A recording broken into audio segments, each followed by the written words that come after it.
All done. Going. Finished and silent. Going.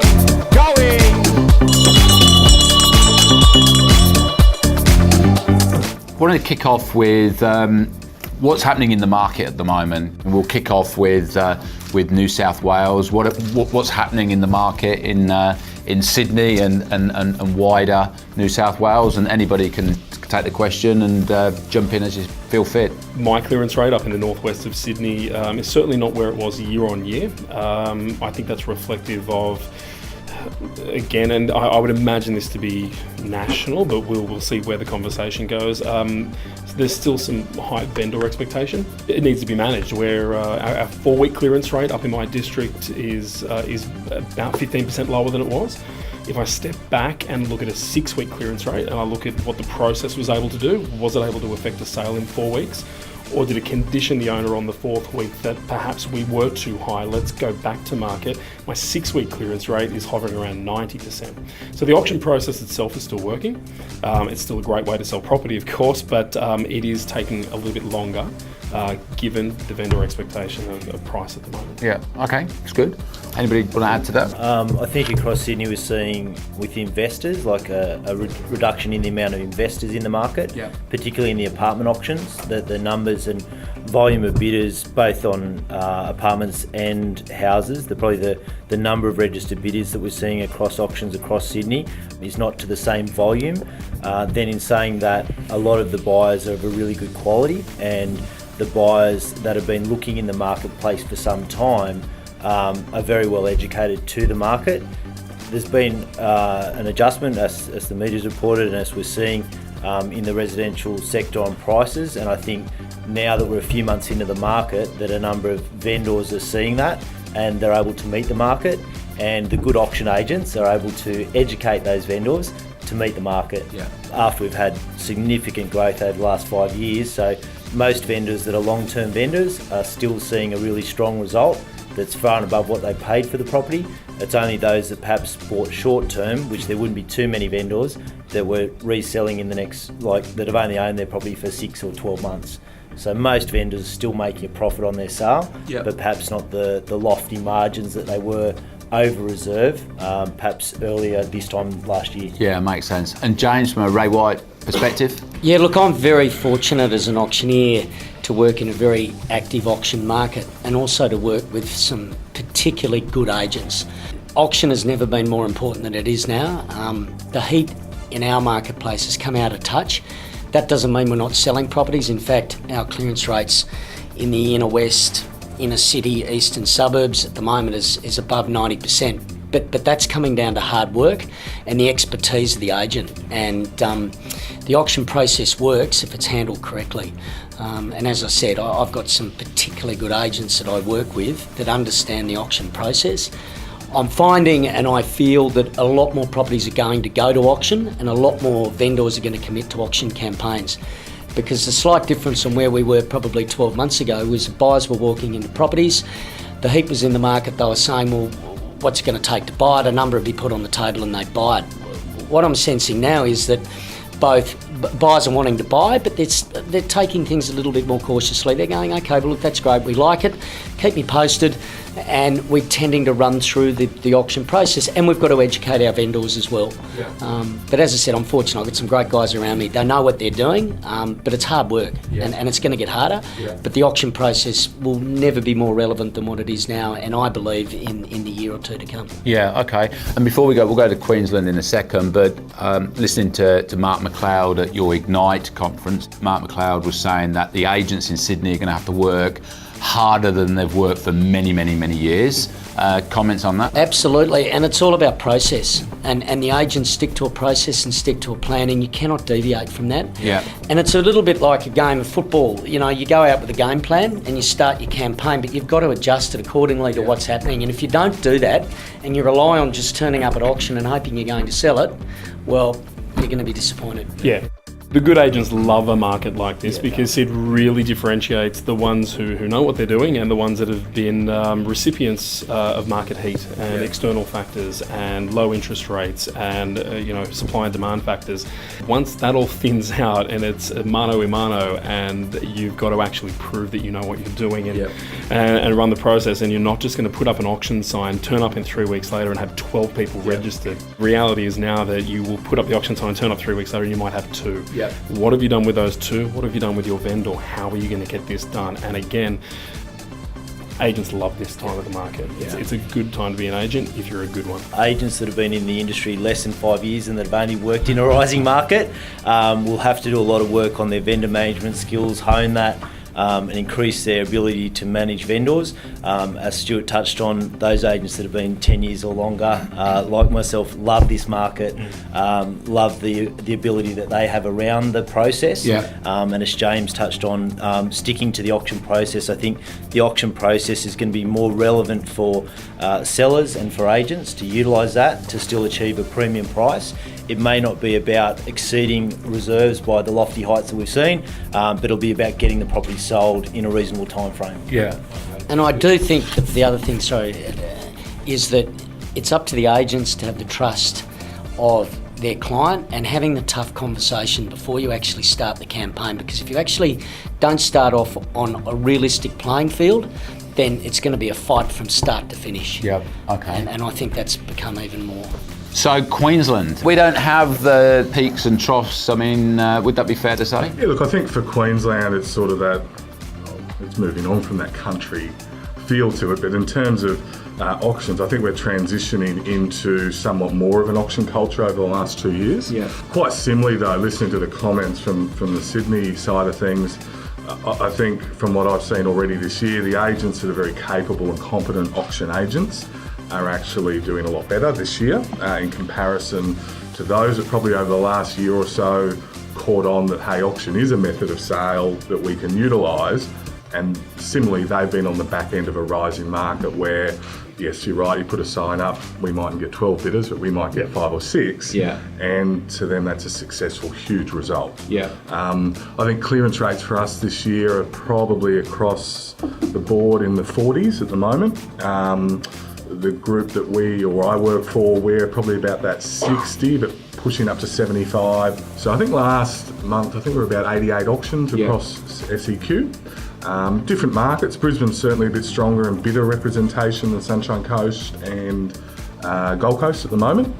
But yeah, I think for us that transition in time as an industry growing up in terms of understanding the auction method as a sale, I think is moving forward. But certainly, I have to agree, those that are really well competent agents with auctions, they are smashing it this year. Yeah, no, makes sense.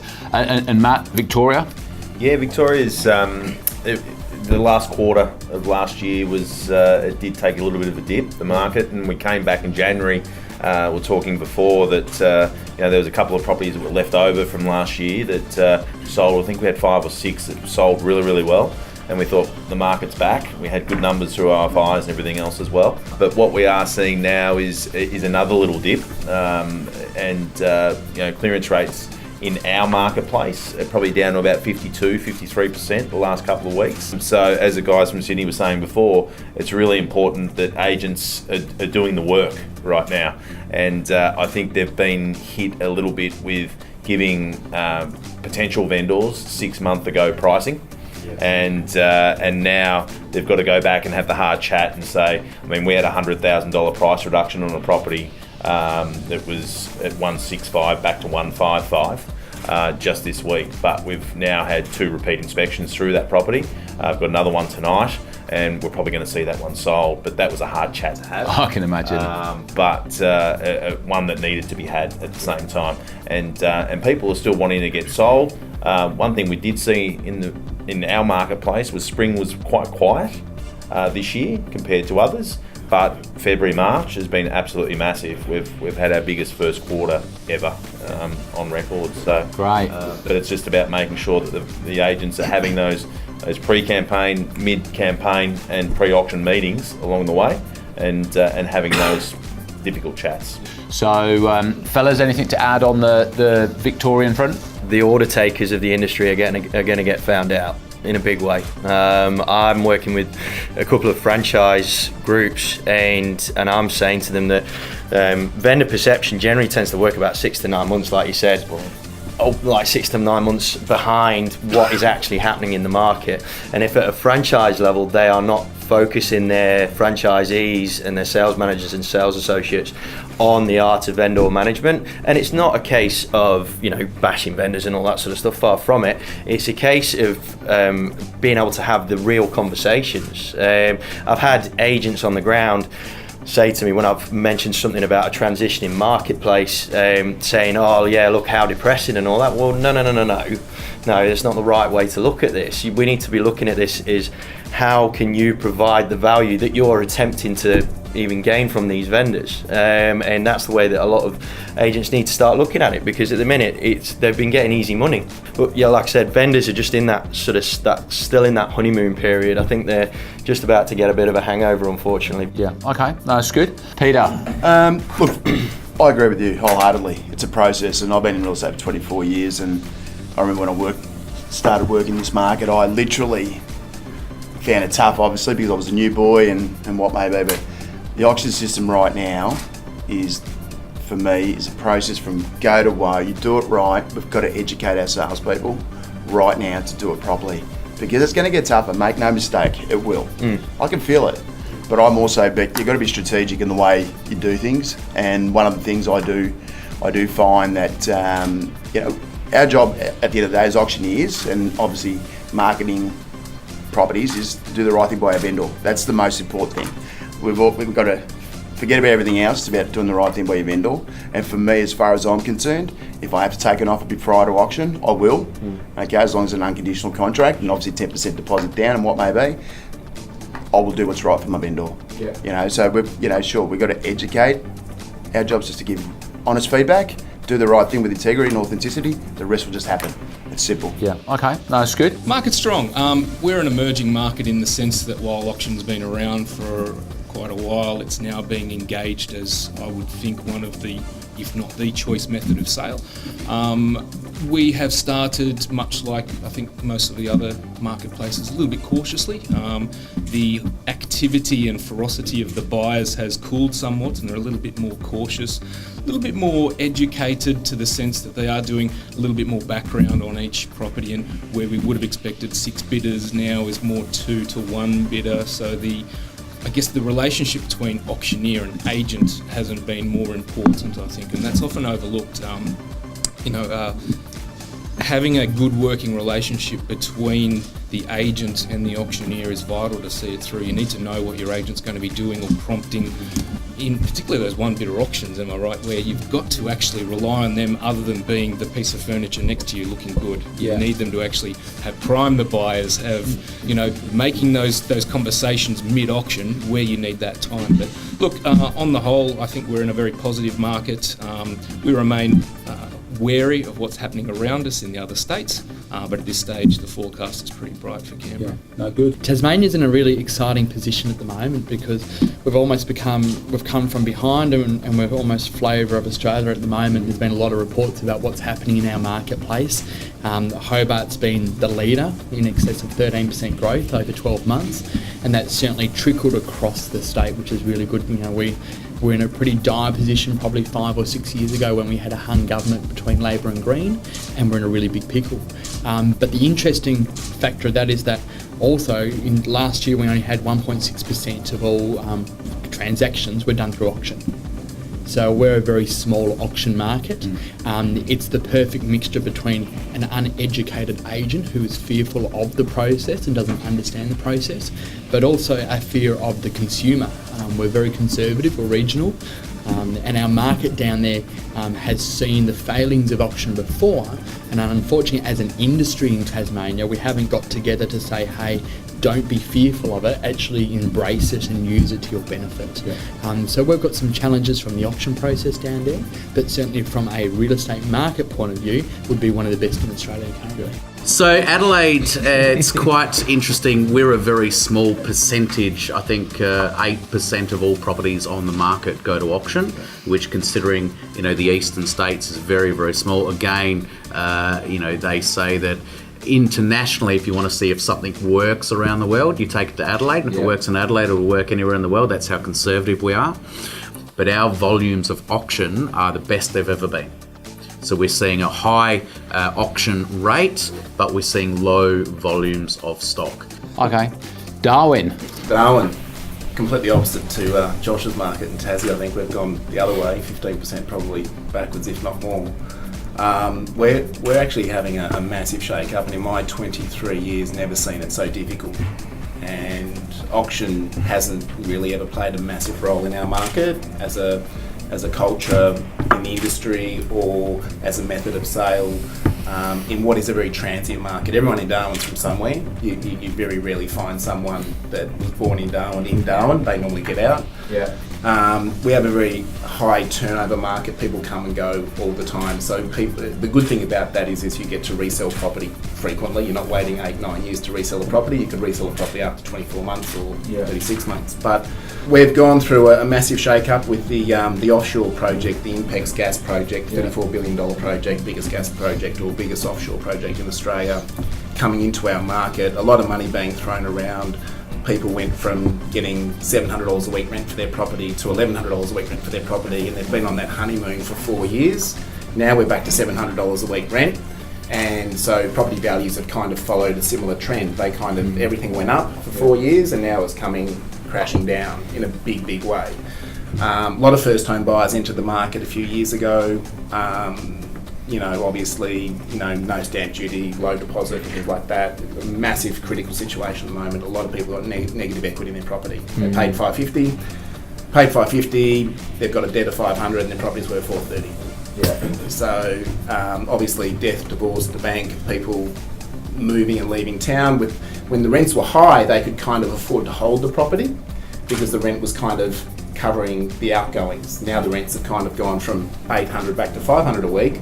All of a sudden, there's a shortfall in mortgage payments, and there's obviously they've got to pay their outgoings, body corporates, council rates, and any maintenance. So it's putting a lot of hardship on people. We're seeing more than ever before, mortgagee sale numbers have lifted substantially. So auction numbers are starting to lift because that's often a preferred way of mortgagees to sell and liquidate property. So we're starting to see agents that never traditionally offer auction as a method of sale starting to try and get some of that mortgagee work. So we're seeing Rain and Horn, for example, who typically don't do any auctions. They're doing 10 auctions in 2 weeks' time. Auction numbers are starting to lift. The clearance rates towards the end of last year were sitting under 50%. I think there's a lack of skilled people in our market, but the people that I trained during my previous business are probably the strong auction agents in the market. They're the ones that are kind of cutting through the market. We're seeing a property that we auctioned before Christmas that they paid $925 for 3 years ago. It sold for $610. Wow. So that's one example. Wow. Getting back to what we're also experiencing in an on-site auction, 3-week campaign, meet 2 people over 3 weeks. Through a 3-week campaign, one person turns up to the auction, still sell it on the day. So the process has still allowed us to sell an unconditional contract, but we're dealing with a pretty tricky market.